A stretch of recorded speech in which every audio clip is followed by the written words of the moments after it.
Hello everyone, welcome back to my channel. This time I bring to you stories of our amazing trip to the northernmost part of India, which I call the land of rugged beauty, Ladakh. This is the part 1 of the 2 vlogs of Ladakh series, as there's so much to show and tell and it will be very difficult to cover everything in a single vlog. So I went with my parents for this much awaited break, and we had booked a reliable tour operator with pretty good reviews named Thrilophilia. They had organized most of the entire trip, including sightseeing, hotel accommodation, and meals such as breakfast and dinner. We started off early in the morning and took a transit flight to Leh via Delhi. Luckily, we were seated on the starboard side and got to see some beautiful landing aerial views of the magical city.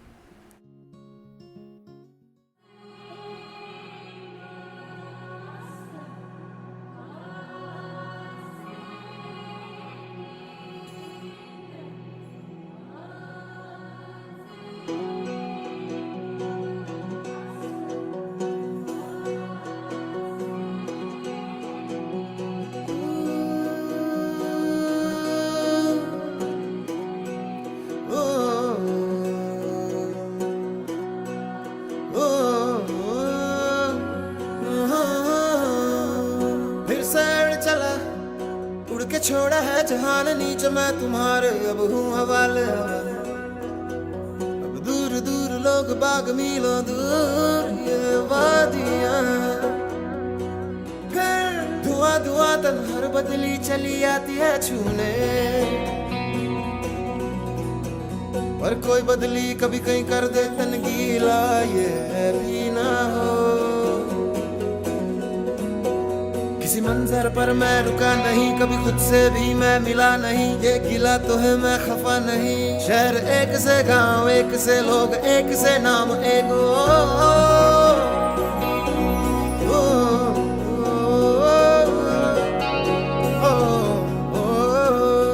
फिर से उड़ चला मिट्टी जैसे सपने ये किताबी पलकों से झाड़ो फिर आ जाते हैं इतने सारे सपने क्या कहूँ किस तरह से मैंने तोड़े हैं छोड़े हैं क्यों तेरे साथ चले मुझे लेके उड़े ये क्यों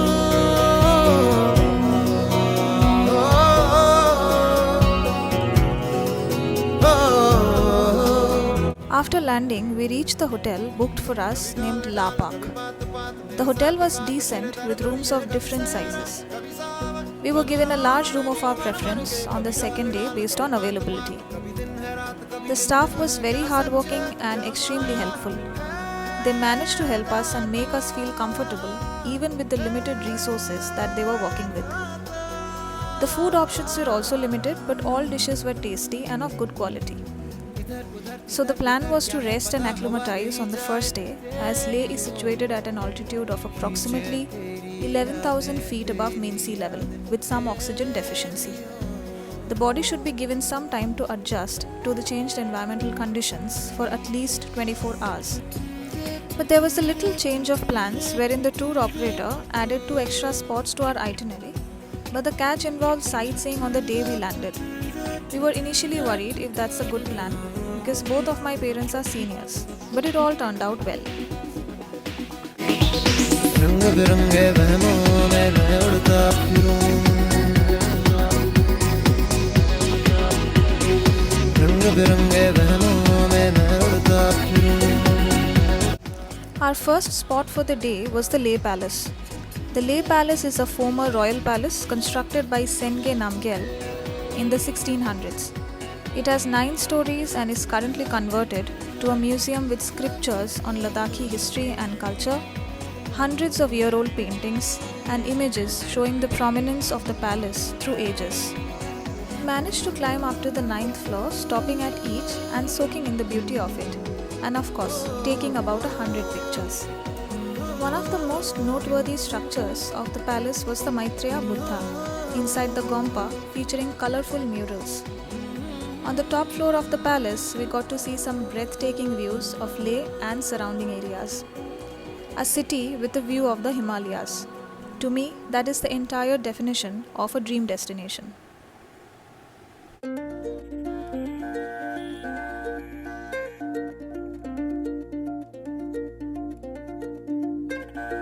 धीरे चलना है मुश्किल तो जल्दी ही सही, आँखों के किनारों में बहाने ही सही। हम चले बहारों में गुनगुनाती राहों में, धड़कने भी तेज है अब क्या करें।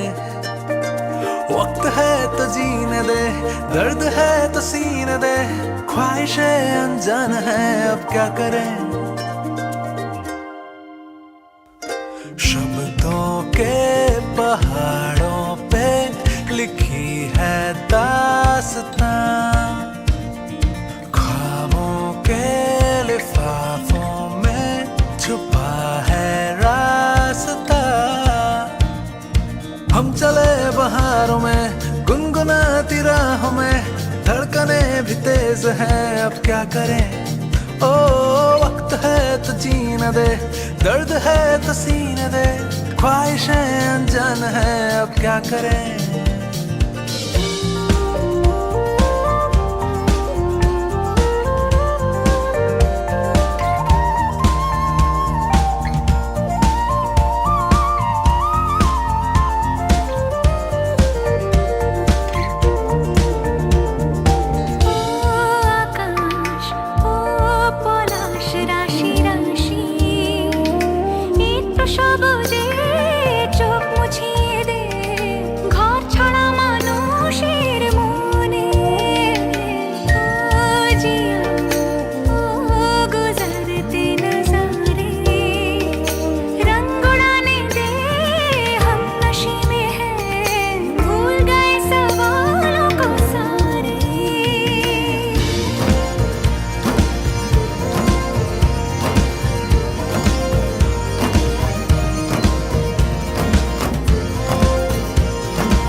हवाओं में चले हैं हम कहीं, हम जो चाहे दिल को वो पता है या नहीं।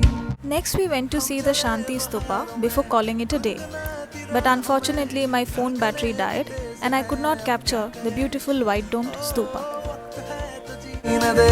दर्द है तो सीने दे, ख्वाहिशें अनजान है अब क्या करें। We started off our second day on a great note, with the Hall of Fame being our first spot. It is a museum constructed by the Indian Army in memory of all those soldiers who lost their lives in defending the motherland in the Indo-Pak Wars. The museum serves as a reminder to the immense sacrifices made by our soldiers in ensuring our safety and security. The museum has different sections displaying the recipients of Mahavir and Paramveer Chakras and telling stories of their bravery. It also displays the weapons, arms and ammunitions used in the Kargil war and apparels and amenities required by army troops posted at the precarious and highly dangerous Siachen Glacier. Every corner of the museum serves as a reminder of the exemplary courage displayed by our soldiers while performing their service in the line of duty.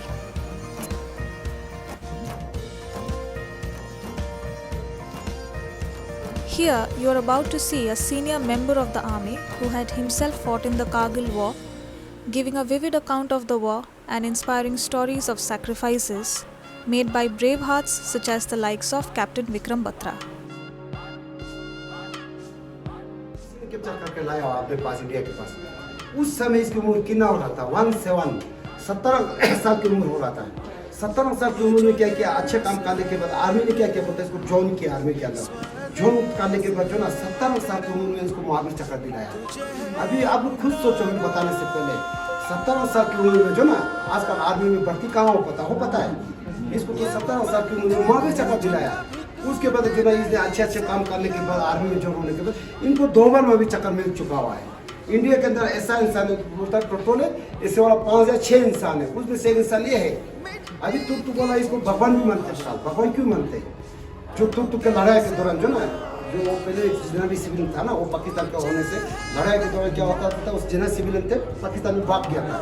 उस समय कुछ बच्चे छूट गया था वहाँ, 5-6 बच्चे छूने के बाद उनको देखभाल किसी ने किया तो इसी ने किया होता सर। इन गवर्नमेंट इंडिया को पता है तो पहले हम लोग पाकिस्तान के थे, अभी पाकिस्तान के नहीं रह चुका, अपने इंडिया रह चुका बोल के जो भी फैसिलिटी मिलता है इसी में दे देता। अभी उस समय बच्चे थे ना, अभी उसका मुँह कितना हो चुका था, 70-80 साल की उम्र हो चुका था। ठीक है, अब तो जाएगा ना सर, बोलो उससे जरूर बातचीत करके आना। क्यों कल शाम को 2 आदमी इधर आया भी था, शाम को 5 बजे के करीब मेरे को क्या बोला था वो, अब अच्छा नहीं पता था बता मेरे को तुक के बारे में। मैंने बोला फिर आपको अच्छा कौन बता रहा है? फिर वो बता रहा था हम तुक गया था सर, वो वहाँ जो ना सब कुछ बताता है, वो लड़ाई बोलता देख चुका हूँ, फादर मदर ऐसे छूट गया, हम ऐसे रह गया, पहले हम पाकिस्तान के थे अभी इंडिया के बोलते बहुत जोश के साथ बताता होता वो लोग। ठीक है, आप लोग भी जाएगा तो उनसे बातचीत करना है। नेक्स्ट 5140 कैप्चर करना हमारे बहुत इम्पोर्टेंट है, बहुत जरूरत है। सबसे पहले तो मैं आपको ये बताना चाहता हूँ, नहीं तो लाल भी मेरे को आपको पूछता है नंबर क्या चीज़ है। ये नंबर हमारे पानी का हेड ऊंचा है, मीटर नपा वो है। ठीक है, 5140 कैप्चर करना हमारी जरूरत है। क्यों ये हेड तो पड़ता है 5140 कैप्चर करने के लिए हमारे टीम लीडर भेजा था कैप्टन विक्रम बता रहा है, आपने नाम सुना हुआ है, क्या नाम सुना? क्या नाम सुना? उसका दूसरा नाम भी था, क्या था? शेरशाह। क्या था? शेरशाह था। उनको ट्रस्ट दिया था 5140 कैप्चर करने के लिए, 5140 कैप्चर कर दिए थे। जितना पाकिस्तान थे आधा इधर शहीद होता, आधा पाकिस्तान आने से भरना भी पड़ा है, खुद को भी 2 गोली लग चुका है, तब भी अपने की कोई परवाह नहीं किया, देश के लिए जान देना था। उसके बाद उसने क्या किया? आर्मी में क्या होता है, वो तो कैप्टन थे, अपने से सीनियर होता है। कैप्चर करने के बाद अपने सीनियर को उसने लेटर लिखा था, उसने ज्यादा लेटर नहीं लिखा, सिर्फ 2 लाइन से लेटर लिखा है। वो लेटर के अंदर क्या लिखा हुआ था? ये दिल मांगे मोड़ लिखा हुआ था। क्या लिखा हुआ था? ये दिल मांगे मोड़ लिखा होता है। दिल मांगे मोड़ का मतलब क्या होता है? आर्मी का पोर्शन होता है। दिल मांगे मोड़ का मतलब वो लिखा हुआ है, मुझे अभी भी दिल कर रहा है दूसरी जगह दिलाओ, वहाँ से भी पाकिस्तान हटाना चाहता हूँ मैं, वो लिखा हुआ है। लिखने के बाद सीनियर को जो लेटर लेने के बाद सीनियर सोचता है कैप्टन विक्रम बता रहा बहुत जोश के साथ है, उनको दूसरा ट्रस्ट दिया जाता है 475 को कैप्चर करने के लिए। 475 को कैप्चर करते करते इस जगह पर वो शहीद होता है। कौन शहीद होता है? कैप्टन विक्रम बत्रा। ऐ वतन मेरे वतन, ऐ वतन आबाद रहे तू,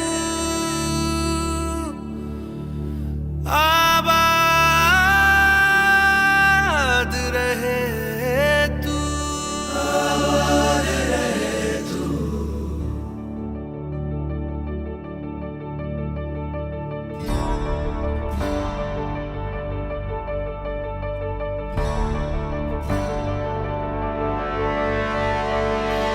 वतन वतन मेरे आबाद रहे तू,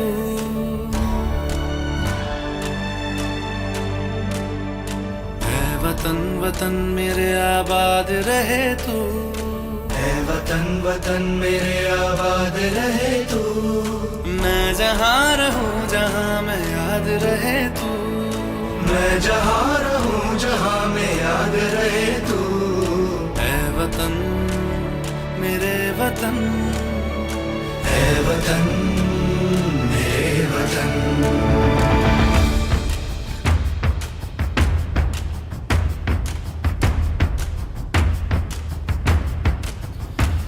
तू ही मेरी मंजिल है पहचान तुझी से, तू ही मेरी मंजिल है पहचान तुझी से। पहुँचूं मैं जहाँ भी मेरी बुनियाद रहे तू, पहुँचूं मैं जहाँ भी मेरी बुनियाद रहे तू। ऐ वतन वतन मेरे आबाद रहे तू, मैं जहाँ रहूँ जहाँ मैं याद रहे तू। ऐ वतन मेरे वतन, ऐ वतन मेरे वतन।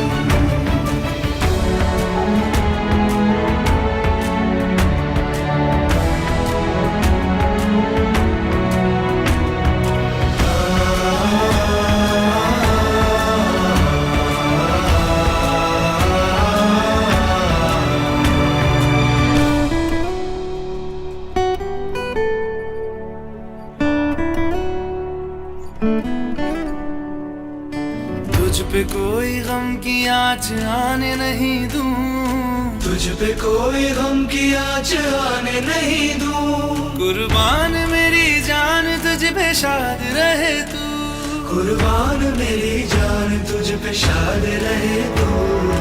ऐ वतन वतन मेरे आबाद रहे तू, मैं जहाँ रहूँ जहाँ में याद रहे तू।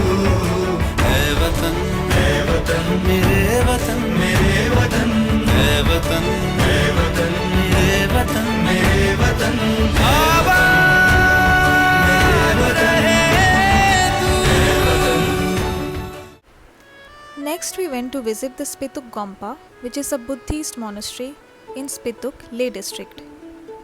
The Gompa was situated on the top of a hill. Climbing to the main monastery was a task. I had to climb a few stairs and then catch my breath before moving along. But the gorgeous view at the top of it was an absolute treat to the eyes, worth every huffing.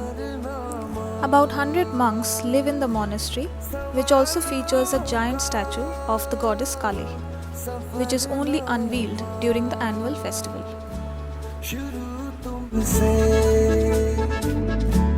खत्म तुम पे सफरनामा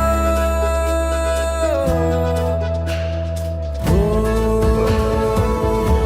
जिसे ढूंढा जमाने में मुझे में था। हो मेरे सारे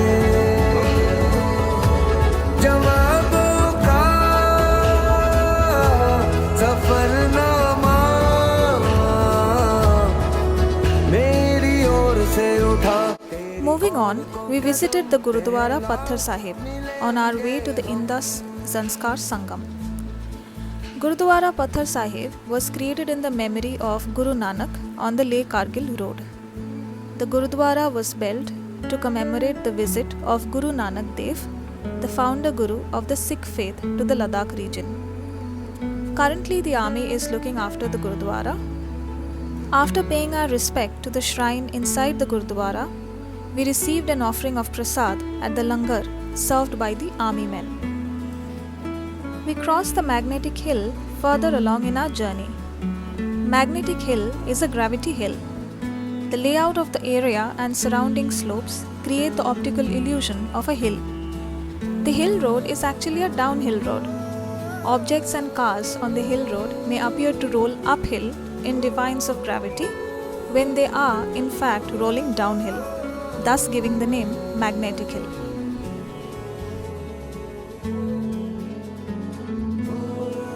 Finally, we reached the Indus Zanskar Sangam area, which is the confluence point of the Indus and Zanskar rivers nestled in the midst of stunning mountains.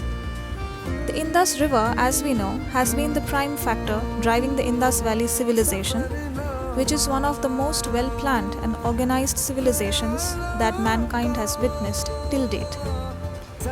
We got to see the Sangam from a vantage point. The two rivers can be clearly distinguished by their contrasting colors.